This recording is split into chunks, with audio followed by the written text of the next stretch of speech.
All right, so you're pretty confident that a residency is right for you. You've talked to your family, you've talked to coworkers or your faculty members, and you've done some self-reflecting, taken the time, maybe written out a pros and cons list, and you've really thought about it. You've taken the time, and you're confident a residency is the right choice for you, the next step for you. So what the heck do you do next? And quite honestly, the next step is looking at programs. And trust me, there's a little bit of a method to the steps that I'm thinking about. These are steps that I took, and then steps that other people have taken and kind of their thought processes. So I'll try to give you different perspectives based on what I've learned myself and what I've learned from talking to other people. But I really think after you decide that you want to pursue a residency, that finding a program or programs that you're interested in is really the next step. And once you can find programs that you're interested in, then you can kind of start to figure out planning and timeline and those sorts of things. So the first step after figuring out you're definitely going to pursue a residency is finding programs. So what I'm going to do is I'll record my computer screen, and I'm going to kind of talk through the process of going onto the website, what website it is, and how to appropriately choose a program that's going to be right for you. And a lot of it's going to be me asking questions that you're going to have to answer and I can't answer. I'll explain the questions or my answers to the questions, so I can kind of explain how I narrowed down my list, and I'll do like an active list search and narrow search so that you guys can see the process. But you're going to have to answer the questions yourself, because ultimately there's a specific program that's going to best fit you out there, and you're the only person who can answer that. And I'll make a little disclaimer. Throughout this whole process of residency, the only person who can do any of this or answer any of these questions is you.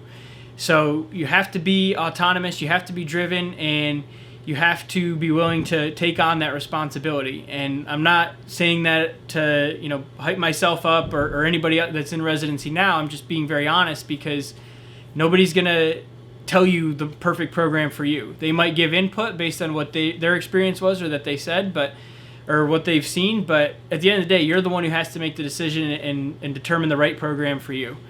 So we'll jump onto the computer now, and we'll talk about kind of what I prioritized and how I went through the search criteria and found programs that I was interested in applying to. So we'll head on over to the computer. Okay, so we're on the laptop. So just go to Google or any search engine, and then you're going to type in physical therapy residency programs. And the first link that comes up, ABPTRFE, is the link that you're going to click. And this brings you to the American Board of Physical Therapy Residency and Fellowship Education website.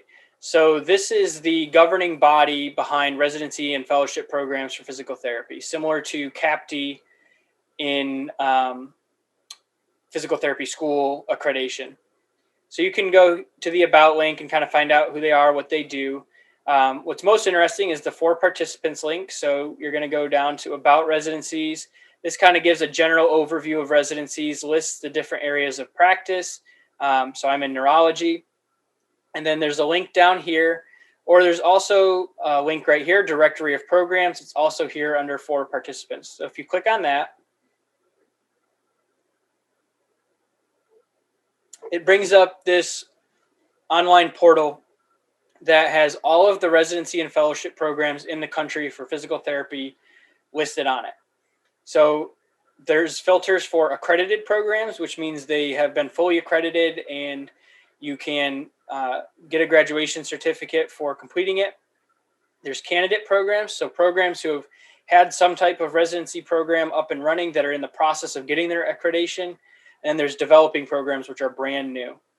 And it separates programs out by their practice settings. So we see here we have acute care, and there's 7 residencies throughout the United States for physical therapy for acute care. And then if you go down, it's in alphabetical order based on practice setting. So I would recommend going to Show Advanced Search. In here, there's a whole bunch of different selectors that you can use to find programs.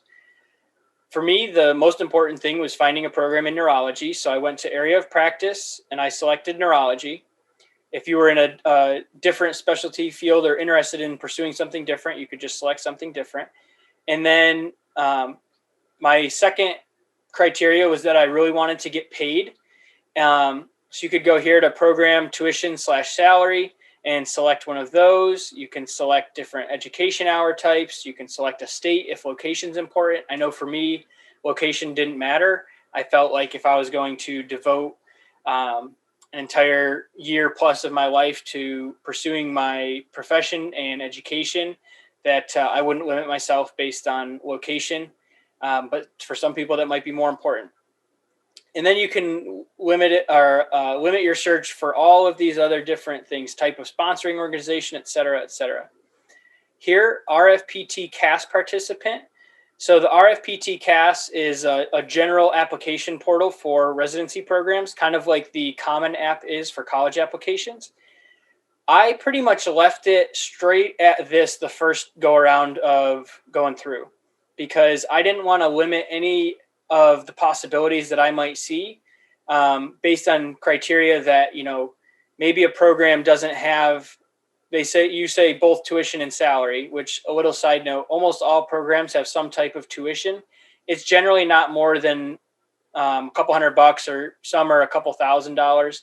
But that's generally just to cover administrative fees or continuing education fees for courses they might pay for you to go to. But so just be aware of that. That is an added cost. And there is a cost associated with applying to programs, but I'll get into that in a later video. So I'm going to go ahead and hit search. And the only criteria I've narrowed it down by is neurology. So there's 65 neuro residencies throughout the United States, and they're all listed here in alphabetical order. And the first time I was looking at programs, I went through every single program and I hit open link in new tab, every single one. So I'm just going to go through and find a few of them here that I know I had applied to. So I know I applied to that one. I was thinking about applying to it. Let's see. Kessler, I was considering. Mayo. MedStar, obviously I applied to that one. I'm here. A VA, and we can just pick another one. So I went through and I did that for every single residency program in neurology. And then what I did is I just went down the list and I looked at it, what it read, what it said. So this one is for A.T. Still University. Here's their neuro residency program description. Kind of has some information about the university, their accreditation status, what their outcomes are, so their pass rate on specialist exams, what clinical sites they have, and there's tons of information here that it has all of the faculty listed. And I went through every single one of them. There's 65 of them. I went through every single one, and I just kind of read through it to see, would this be something I'm interested in? And if I couldn't rule it out, if I didn't have a reason not to like it, then I kept it and, saved it as a bookmark. So here's another one, kind of just showing you some different sites. This one, Baylor Scott White Institute for Rehab. So as you can see, some of them are a little bit more informative than others. Some are a little bit more general. So here's one for Duke, Good Shepherd. They all kind of have a different style and a different theme. But taking the time to read through them, see what their outcomes are, see how good of a job they do portraying themselves. So this website doesn't have it listed, so it's an old link. I do know Kessler, you have to be working within their network in order to apply, so that's probably why I can't get access to the link. The Mayo Clinic has theirs right here, so you can really go through everyone, read it, see if it's something you'd be interested in. And I would say the first time going through, look for a major red flag. If you don't see a major red flag, go ahead and keep it. So this is the one for MedStar. These are all of the different people that are involved.